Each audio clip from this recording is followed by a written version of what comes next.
जानवर सोच सकता है क्या? नहीं सोचता, अपने स्तर का सोचेगा, लेकिन उतना समझ नहीं रहेगा। अब सृष्टि की रचना तो ब्रह्मा जी ने कर दी है, उसके बाद सोचे कि इसका देखभाल कौन करेगा।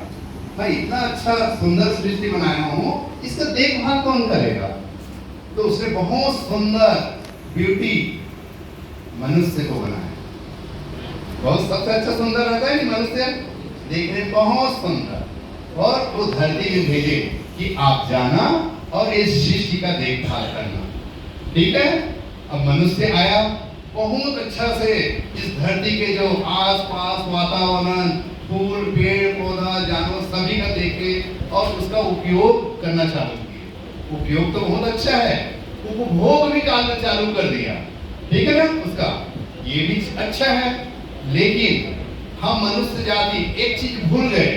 ब्रह्मा जी ने सृष्टि को तो बनाया है, लेकिन हम पेड़ काटना चालू कर दिए, गंदगी फैलाना चालू कर दिए, नशा करना चालू कर दिए। ठीक है नहीं, अपने आसपास का तालाब, झरना, पोखर है उसको गंदगी से भरना चालू कर दिए और धरती माता को हजारों छेद करना चालू कर दिए।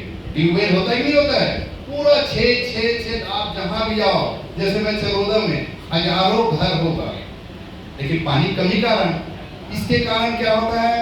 प्रदूषण बढ़ते गया। प्रदूषण तो बढ़ गया, लेकिन उसका रोकथाम के लिए हम लोग सोचे ही नहीं कि कैसे करना है। ठीक है ना, बस उपयोग और उपभोग करते गए।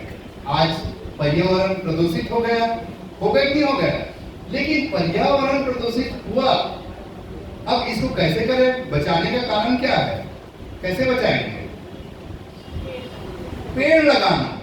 तो आज आप लोग पर्यावरण संरक्षण के लिए यहां से एक संकल्प लेके जाना है कि अपने जन्मदिन में एक पौधा लगाना है। कौन कौन लगाएगा? हाथ उठाओ। अपने जन्मदिन में बहुत सुंदर, अपने लिए ताली बजाओ। और ये तो हो गया बहुत सुंदर। लेकिन भैया जी ने बताया आज के युवा बहुत पढ़े लिखे हैं। ठीक है ना, एक मेरे पास एक दीदी आई मानो, उसने कहा दीदी आपके बेटा क्या कर रहे हैं? अरे क्या बताऊं, वो तो MBA कर लिया है। अरे वाह, बहुत अच्छा। अभी क्या कर रहे हैं? अरे कुछ नहीं, अमेरिका में है वो, अभी अच्छा पैकेज है उसको, करोड़ों का पैकेज है, बहुत अच्छा है, बहुत शानदार जीवन जी रहे हैं। आज पढ़े लिखे युवा पैकेज के चक्कर में कहाँ जा रहा है? विदेश जा रहे नहीं जा रहा है। खुदा न खास्ता उसके घर में दादा दादी या किसी का तबियत खराब हो गया या कुछ हो गया अनहोनी, तो उसको आने में लगेगा समय। आया, संस्कार किया, मेरे पास तो समय नहीं है, फिर दूसरा दिन चले जाएगा। किसके लिए? सिर्फ पैसा के चक्कर हो रहा है कि नहीं हो रहा है? आज हम भाग दौड़ बड़ी जिंदगी जी रहे हैं, सिर्फ भाग रहे हैं पैसे के पीछे। और इसके पीछे का कारण क्या है? भाग दौड़ बड़ी जिंदगी, सिर्फ जहां भी देखते हैं पैसा पैसा। आज युवा हर क्षेत्र में आगे बढ़ चुका है, कोई क्षेत्र अधूरा नहीं है। जैसे आप ले लीजिए खेल जगत में, यहाँ पर एक खेल जगत का है ना, खेल जगत में आप खेल जगत में अगर कोई अपना कदम रखना है खेल जगत में, तो उसको उम्र क्या होता है? 8 से 10 साल से चालू होता है। और आजकल के खेल जगत में युवा पूरे भारत क्या पूरे विश्व में अपना नाम रखा है। और कौन है? कौन कौन है खेल जगत में? बताओ नाम। वो तो अभी एकदम नया है, एकदम यंग। और जो खेल जगत में पूरे विश्व में जो नाम है, नीरज चोपड़ा और बड़े बड़े और खिलाड़ी, पीटी उषा हो गया, सानिया मिर्जा हो गया, आप और नेहवाल हो गया। और खेल जगत में बहुत अच्छा, ठीक है ना, पूरे वर्ल्ड, पूरे भारत में आज खेल जगत में हमारी युवा इतना आगे बढ़ चुका है, भारत का पूरा विश्व का प्रतिनिधित्व कर रहा है। खेल जगत के बाद आप व्यवसाय के क्षेत्र में, व्यवसाय के क्षेत्र में बताया भैया जी ने, अडानी हो गया, अंबानी हो गया, सर रतन टाटा हो गया, पूरे भारत क्या पूरे विश्व में डंका बचा के रखा है। उसके बाद इंजीनियरिंग के क्षेत्र, आज हमारे इंजीनियरिंग में भैया जी इंजीनियर है, ठीक है ना। आज इंजीनियरिंग के क्षेत्र में, वैज्ञानिक के क्षेत्र में हमारे इतना भारत इतना विश्व में गुरु बन गया है कि आज यहाँ पर रफाल जैसे विमान तैयार हो रहे हैं। एक बार जोरदार ताली बजाइए। बड़े बड़े विमान कौन बना रहा है? हमारे युवा वैज्ञानिक, इंजीनियर लोग। और एक तरफ अगर मैं चिकित्सा जगत की बात करूं, पहले एक छोटा सा बीमारी होता था कैंसर, नाम सुनते ही मर जाते थे लोग, ठीक है ना? लेकिन आज मेडिकल साइंस इतना आगे बढ़ चुका है, अगर कैंसर का डायग्नोसिस हो गया तो उसका प्रोग्नोसिस और ट्रीटमेंट अभी भी है, ये है अभी भी, ठीक है नहीं? आप कोरोना का समय देखें, कोरोना का समय सभी देखे, क्या होता था उसमें? कोरोना में हमारे युवा चिकित्सक लोग हाहाकार में मर रहे हैं, लेकिन युवा चिकित्सक डॉक्टर जो वैज्ञानिक है पूरे विश्व में दो वैक्सीन का आविष्कार किया। कौन सा वैक्सीन है मालूम है? कोवैक्सीन और कोविशील्ड। ये भारत के युवा डॉक्टर वैज्ञानिकों ने किया और इंजीनियर भी था उसमें, और वो नहीं बताना चाहता हूं कि वैक्सीन का आविष्कार किया वो भारत, क्या भारत के अलावा 60 देशों में इसका सप्लाई हुआ। इसके लिए ताली बजाइए। और कई ऐसे देश था जो बहुत गरीब देश था, उसको भारत सरकार ने फ्री में सप्लाई किया। ये हमारे देश का गौरवशाली इतिहास है, ठीक है नहीं? तो आज के भारत के युवा जो है हर क्षेत्र में आगे बढ़ चुका है, चाहे खेल जगत हो, चाहे वैज्ञानिक जगत हो, चाहे आपका कंप्यूटर साइंस हो, या आपका हर क्षेत्र है। और उसी भारत का एक परिदृश्य हमारे सामने आता है, जो पढ़े लिखे जो युवा है ना, उसी भारत का एक परिदृश्य सामने आता है, वो है आतंकवाद। कभी सोचे हो कि 70 साल के एक युवा ने बम बनाया? कभी सोचे हो? कुछ नहीं। जो पढ़े लिखे युवा है उसमें डॉक्टर रहता है, इंजीनियर रहता है, वही युवा आगे जाके बम बनाने का काम करता है, पिस्टल बनाने का काम करता है। क्यों? क्योंकि उसका माइंड डिस्ट्रक्शन की ओर चले जाता है, आतंकवाद की ओर चले जाता है, उसको अच्छा संस्कार नहीं मिलता। तभी तो स्वामी विवेकानंद जी ने कहा है, ठीक है नहीं, फिर से काल चक्र घूम कर आ रहा है। काल चक्र मतलब होता है वही समय, फिर से काल चक्र घूमकर एक बार फिर आ रहा है, फिर से वही शक्ति प्रवाह निश्चित हो रहा है। और आप एक बार सोचो समझो कि वो भारत की उन्नति अवश्य होगी, भारत की उन्नति अवश्य होगी। लेकिन कौन करेगा भारत की उन्नति? कौन करेगा? युवा, युवा, युवा।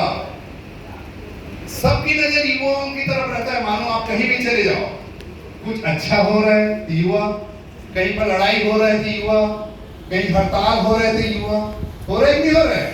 भारत की प्रगति युवाओं के कंधे पर है। उसका कारण है कि भारत देश युवाओं की देश है। एक बार अपने लिए ताली बजाइए। भारत देश युवाओं की देश है, जहां पर 65% आबादी युवाओं का है। और हमारे पड़ोसी देश, आप किसी को भी ले लीजिए, जापान ले लीजिए, अमेरिका ले लीजिए, कोई भी देश आप ले लीजिए, सिर्फ आप सर्च करके देखना युवा देश, भारत आएगा।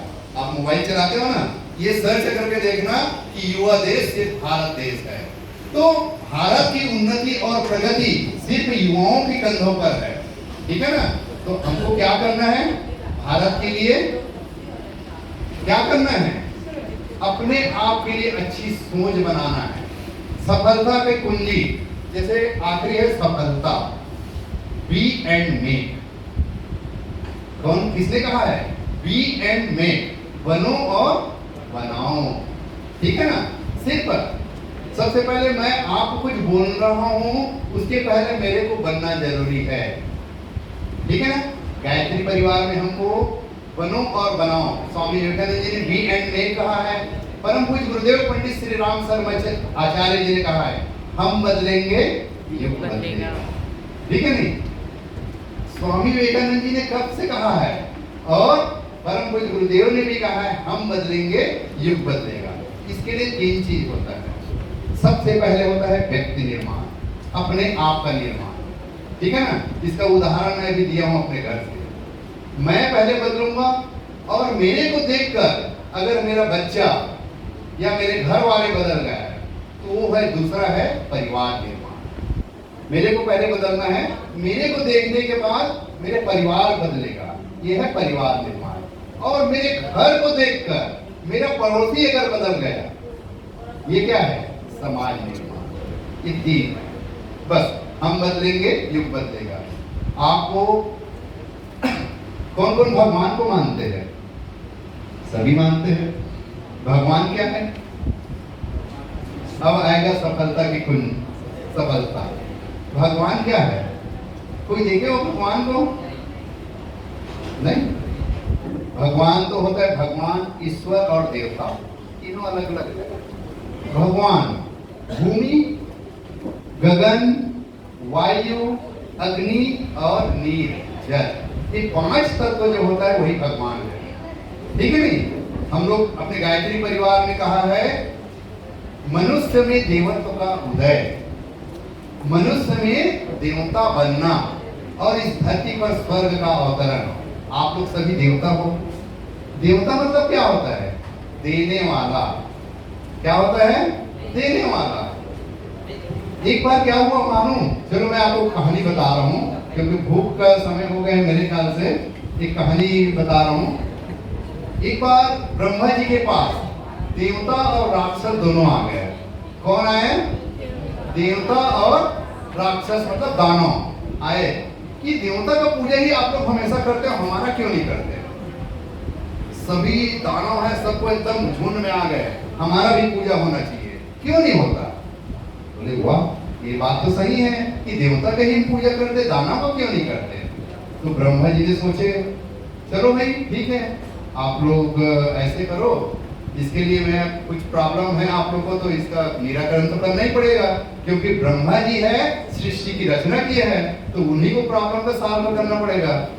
आए देवता और दानव, बोले चलो ऐसे करता हूँ कि आप लोग को एक दिन मैं भोज में बुलाता हूँ। भोज समझ गए?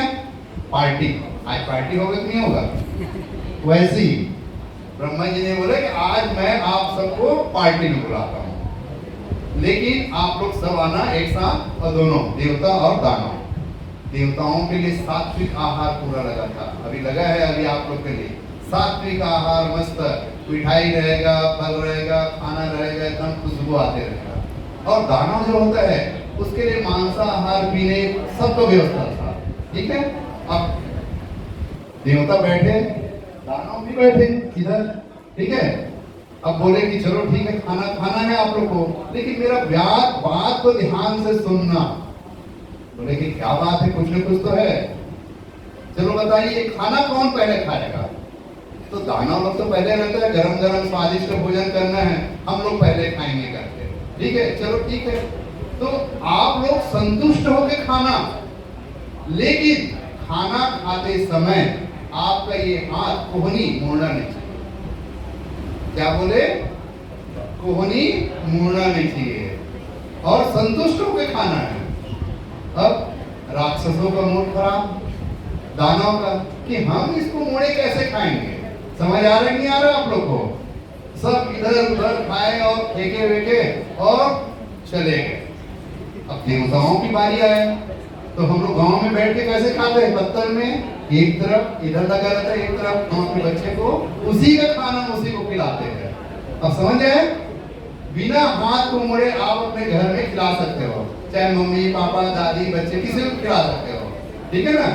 तब समझ आए कि देवताओं का पूजा पहले होता है। देवता मतलब देने वाला, आप ही हम आपको अर्पण करेंगे, ये है देवता। और एक होता है ईश्वर। ईश्वर सर्वव्यापी ब्रह्मांड ओम, उसको ईश्वर कहते हैं। ठीक है ना? तो मनुष्य में देवत्व का उदय और इस धरती पर स्वर्ग का अवतरण जैसे हमको यहाँ पर बनाना है। लेकिन आज के युवा